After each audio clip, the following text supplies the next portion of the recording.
నంద్యాల తహసీల్దార్ ప్రియదర్శిని పనితీరుపై మంత్రి ఫరూక్ అసహనం వ్యక్తం చేశారు. 38వ వార్డులో పలు అభివృద్ధి పనులకు భూమి పూజ చేయడానికి మంత్రి ఫరూక్ హాజరయ్యారు. అక్కడ ఉన్న కొందరు స్థానికులు ఖాళీ స్థలాల గురించి అడిగారు.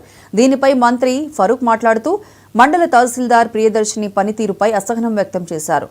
తహసీల్దార్ సరిగా పని చేయడం లేదని కలెక్టర్ దృష్టికి తీసుకువెళ్లానన్నారు. పనిచేయని అధికారులు ఎందుకని ప్రశ్నించారు. ప్రభుత్వం నుంచి జీతం తీసుకుంటున్నప్పుడు బాధ్యతగా పనిచేయాలి కదా అని ప్రశ్నించారు. సబ్స్టేషన్ కోసం స్థల సేకరణ చేయమని కోరినా తహసీల్దార్ పట్టించుకోలేదని మంత్రి ఆగ్రహం వ్యక్తం చేశారు.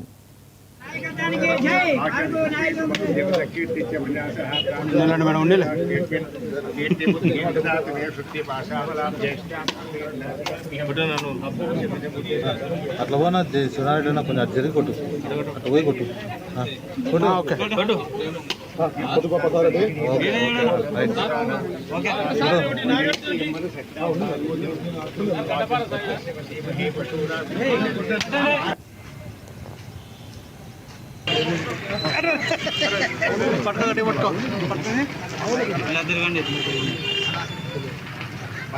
మీరు సైడ్ గ్యాప్ ఇవ్వండి.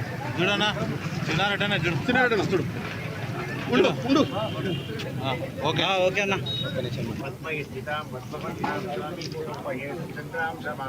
ఎంక్వైరీ చేయాలా? ఇప్పుడు రోజులకు వచ్చింది, ఇది అర్బన్ ఉంది కాబట్టి ఉండే ప్యాసింజర్ పని చేయదామే. అవి ఎంతసేపు ఆ పనులనే ఉంటుంది. ప్రజలు పని చేద్దామని ఆలోచన లేదు, ఉద్దేశం లేదు. ఆమెకు అట్లా ఆమె అంతకు ఆమె తప్పించుకొని పోతాయి. పని చేయాలి కదా, లేకపోతే యాక్షన్ తీసుకోవాలి అంతే. ఆమె మీద కలెక్టర్ గారు కూడా చెప్పాను నేను, పని చేయకుండా ప్రజలకి ఎందుకు ఏమి ఎందుకుంటే ఆఫీసు జీతం ఇచ్చేది ప్రభుత్వం ఎందుకు కూడా అవన్నీ గమనించాలా. ఆఫీసర్గా ఉన్నప్పుడు మినిమం ఒక బాధ్యత ఇచ్చిన తర్వాత ఒక ఎంఆర్ఓగా పని చేయాలా. పని చేయకుండా ఊరికి ఆఫీసులో కూర్చొని ఎవరు సేవలు పనుకోకుండా కరెంట్ వాళ్ళు ఎందుకు చెప్తున్నారంటే కరెంట్ వాళ్ళు అడిగారు. నన్ను ఏం చెప్పారంటే వైఎస్ఆర్ నగర్లో ఇది మన హరిజన వాడి దగ్గర పివి నగర్లో ఖాళీ స్థలం ఉంది. ఈసారి మాకు 1 టౌన్కు ఎప్పుడు డిస్టర్బ్ అవుతుంది కరెంటు రాత్రిపూట. ఎండాకాలం వస్తే మళ్ళీ రాత్రి పూట మనం పనిచేస్తుంది. దయచేసి వాళ్ళ ఏదైనా స్థలం కేటాయించమంటే ఆడ ఉంది పోయి వాళ్ళ అసలు డీకి వాళ్ళకి లెక్క చేయలే. ఇచ్చేది ప్రభుత్వ స్థలము, అవసరాలు ఎవరికి ప్రజలకు సమాధానం చెప్పాలి ప్రజలకు.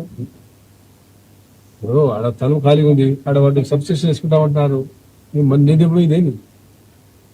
స్థలాన్ని చూసాం మేము ప్రభుత్వం తరఫున, ఆ స్థలాన్ని ఇవ్వండి అని చెప్తున్నాం. అంటే ఏంటి ఆలోచించుకోవాల్సిన అవసరం ఏంటి? పని చేయడానికి అయినా మనం వచ్చి వ్యాపారం ఆరోగ్యం బాగాలేదు అయినా కానీ పని చేయాలా, మళ్ళీ బడ్జెట్ ముద్ద అయిపోతారు డబ్బులు అని చెప్పి ఆలోచించుకొని మనం వచ్చాము. ఎంక్వైరీ చేయాలా.